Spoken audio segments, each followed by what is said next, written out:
falando de pesquisa porque tem uma fresquinha. O ex-presidente Luiz Inácio Lula da Silva aparece na liderança do primeiro turno da eleição presidencial de outubro. Em segundo, o presidente Jair Bolsonaro, e nós vemos justamente agora na tela o gráfico, né? A intenção de voto que mostra os resultados do levantamento desses votos revelados hoje pelo grupo XP e PESP. Vamos lá então, Lula com 44%, o presidente Jair Bolsonaro em segundo com 24%, Moro empatado em terceiro lugar com 8%, junto com Ciro Gomes. Em seguida temos João Dória com 2% e empata dentro da margem de erro com Simone Tebet, Rodrigo Pacheco e Alessandro Vieira, que tem cada um 1% das intenções de voto. E vamos começar então a nossa discussão aqui. Produção, coloca nosso time na tela. Boa tarde, Constantino Serrão Piperno e a nossa Bruna Torlai já conectados por aqui. Tem um dado que eu queria começar que a gente pudesse discutir, que eu acho que tem uma influência irreal nessa questão das eleições de 2022, que talvez as pessoas não estejam olhando muito, mas caiu nessa pesquisa o medo das pessoas em relação à Covid-19. De todos os dados, esse foi o que mais me chamou a atenção. Eu quero saber o seguinte, isso tem impacto eleitoral, Serrão? Essa queda no medo, né? Nessa coisa das pessoas realmente ficarem um pouco apavoradas com o vírus, não quererem contato com as outras pessoas, enfim. Como é que você vê isso? É um número que te chama a atenção? Saudações, meus amigos e amados haters. Era um dado esperado de acontecer. A tendência é que as pessoas, com a vacinação, com a chamada infestação de rebanho, que é o que nós estamos vendo agora, ela acontecer, que as pessoas comecem a considerar a Covid, isso na Europa já acontece, como uma gripe, uma virose normal. Ela não é e nunca será uma gripezinha. O negócio é desgraçado, mas perde-se aquele viés de utilização política que houve aqui no Brasil, principalmente em relação ao Covid. E o presidente Bolsonaro sofreu muito desgaste na imagem dele, em função, embora fosse ele quem comprasse a maior quantidade de vacinas. Então, isso politizou demais a questão do Covid. Ele estabeleceu um confronto desde o começo. Ele, o João Dória, não se sabe aí quem começou a guerra primeiro, mas o Dória rompeu com o Bolsonaro e tentou desgastá-lo em cima da questão da vacina, o Dória posando como pai da vacina. Bom, se você acredita nos números das pesquisas, veja o resultado. João Dória está muito lá embaixo nas pesquisas e Jair Bolsonaro nem tanto, mas poderia estar com números talvez melhores se as pesquisas realmente refletissem a verdade, se não houvesse nelas uma clara manipulação metodológica. Está muito na cara que essas pesquisas têm várias formas de metodologia e quem faz a divulgação escolhe a metodologia mais conveniente. E aí a mídia faz a festa, os partidos utilizam, de esquerda sobretudo, para fazer campanha eleitoral, dizendo que Lula pode ser presidente da República do Brasil. Repito, não tem a menor condição. Brasileiro não vota em ladrão. O povo brasileiro tem uma essência, na sua maioria, honesta. Então, Lula é factoide. Foi utilizado, está sendo utilizado para botar Jair Bolsonaro no desgaste até que se fabrique aí a tal terceira via, se for viável fabricar. Esse é o lance. O Piperno, falando em terceira via aqui, já que o Serrão citou, essa estabilidade do presidente da República, ela é visível nessa pesquisa eleitoral que a gente está discutindo aqui agora, e ela acende também um alerta nos candidatos que querem optar por esse terceiro caminho. Se você pegar todas as pesquisas recentes dos 4 ou 5 maiores institutos, o antigo Ibope, Datafolha, o IPESP, que a gente viu agora, o Datapoder, você pode fazer um Ctrl-C, Ctrl-V. Os resultados são muito parecidos, até porque de algumas semanas para cá também não há o registro de nenhum fato novo com potencial para promover, digamos, um abalo nas placas tectônicas aí do tecido eleitoral. Não houve nada assim de tão novo, de tão relevante. Então, os resultados, eles vão se mantendo de algum tempo para cá. Qual vai ser o próximo momento aí do calendário eleitoral que pode gerar algum tipo de impacto? É exatamente a exibição dos comerciais dos partidos políticos nas emissoras de TV. A nova propaganda gratuita aí que vai favorecer os partidos. Por quê?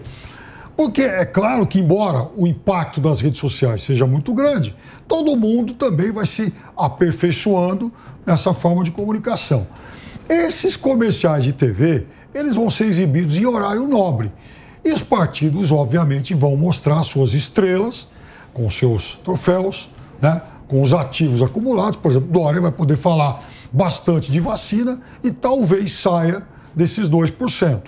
Já, por exemplo, no PT, gente que imagine que talvez o próximo nome a dar um salto seria o da senadora Simone Tebet.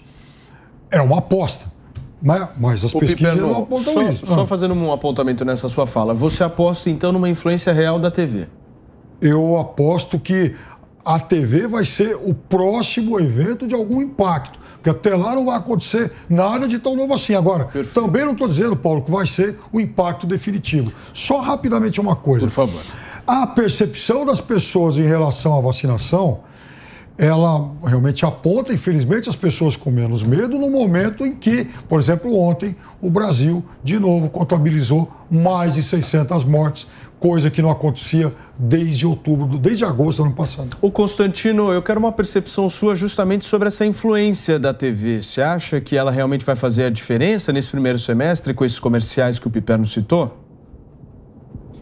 Boa tarde, Paulo. Não, acho que não. Acho que cada vez mais a política tradicional e os instrumentos conhecidos, inclusive essas pesquisas, né, se mostram inadequados para capturar e aprender a realidade da época moderna, né? Então, assim, essa pesquisa é uma pesquisa por telefone com 1.000 pessoas. Nós temos mais de 130 milhões de eleitores, né? No mínimo, nós temos uma questão de amostragem aí. Além disso, a XP não tem por que desconfiar de qualquer manipulação intencional. Mas a XP comprou recentemente o Banco Modal, né? E a pesquisa do Modal Mais, ela mostra já um começo de mudança ali. É a que destoa dessas outras aí. Ibope, o novo Ibope ninguém leva a sério, né? Datafolha é idem. Mas tudo bem.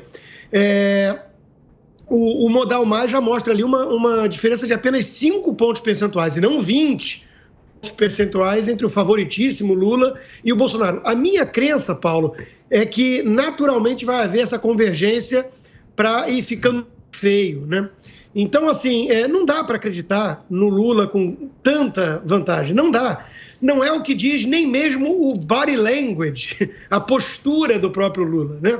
Ele está aí meio que ansioso, tentando de qualquer forma colocar o Alckmin dentro da chapa, do pacote, porque ele sabe que ele precisa parecer mais moderado do que ele é, né?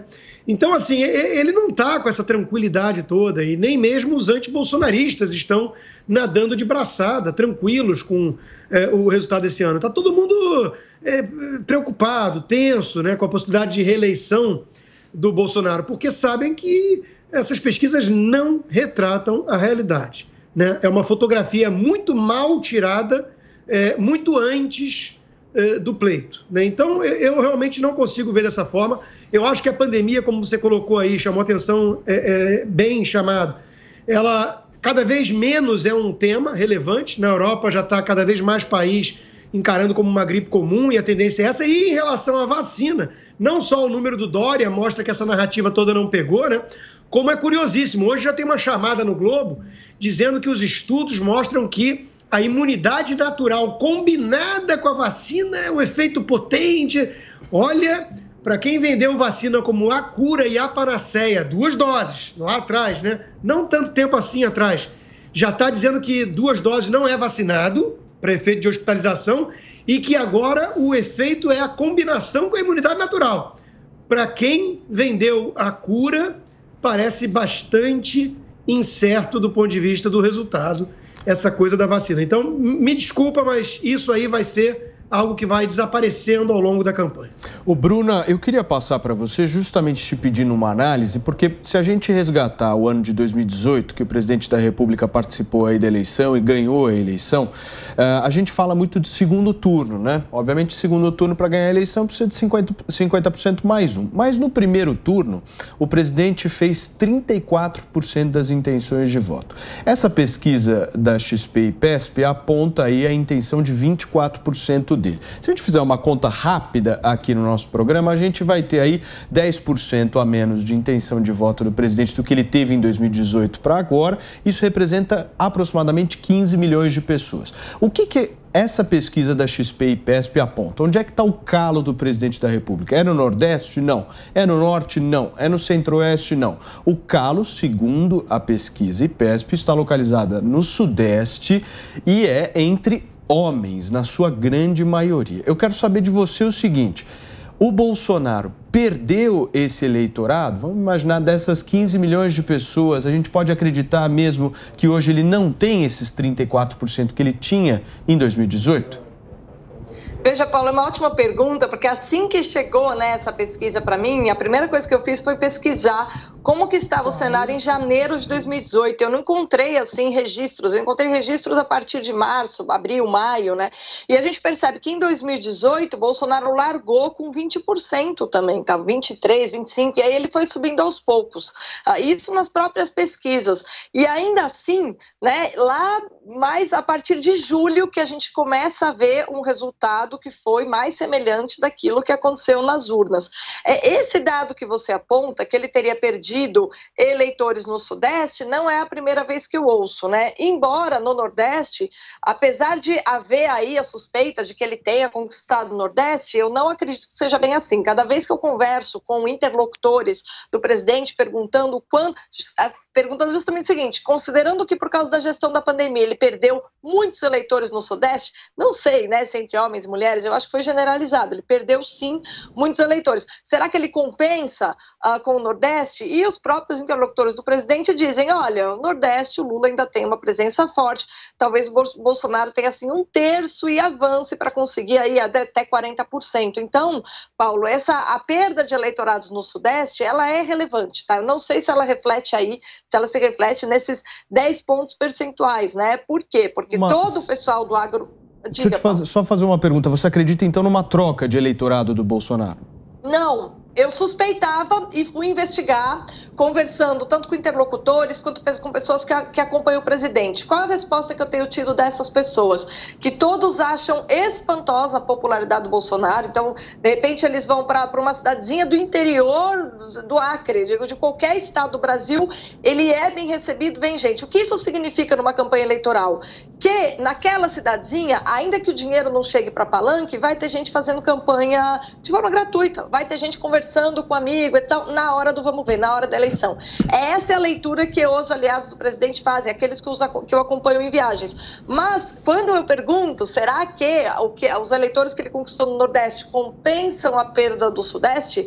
Há muita névoa, mesmo entre aqueles mais próximos. Eles entendem da seguinte maneira, que o que será determinante na eleição é o apoio real, concreto, né, das pessoas do interior do Brasil, isso em várias regiões. E que no Sudeste, ele com certeza perdeu apoio na região metropolitana, perdeu muito apoio da classe média, mas o agronegócio, os agricultores continuam todos com o Bolsonaro e o interior de São Paulo, ele ainda mantém parte do apoio. Se o número são esses 10%, sim, a gente só vai ver mais para frente, Paulo.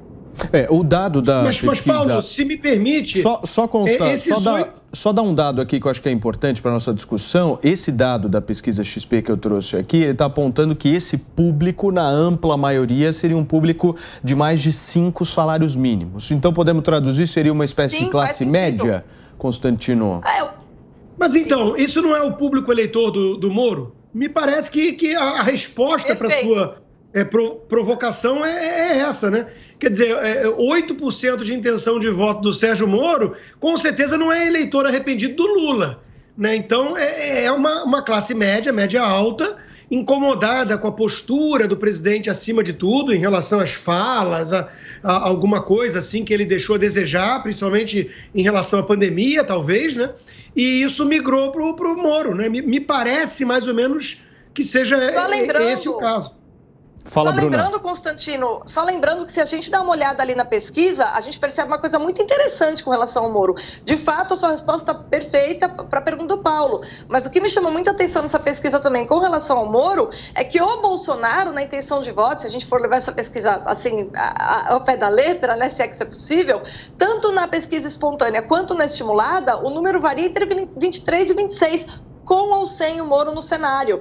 Então a gente percebe que o Moro, nessa pesquisa, já não tira votos do Bolsonaro. Significa que essas pessoas incomodadas com o Bolsonaro que votariam no Moro, na ausência do Moro do quadro, eles também migram para tal da terceira via, né? Então, isso que é engraçado, é que o Moro parece que mais votos do Bolsonaro ele não vai tirar do que esses bilhões que você já indicou, Paulo.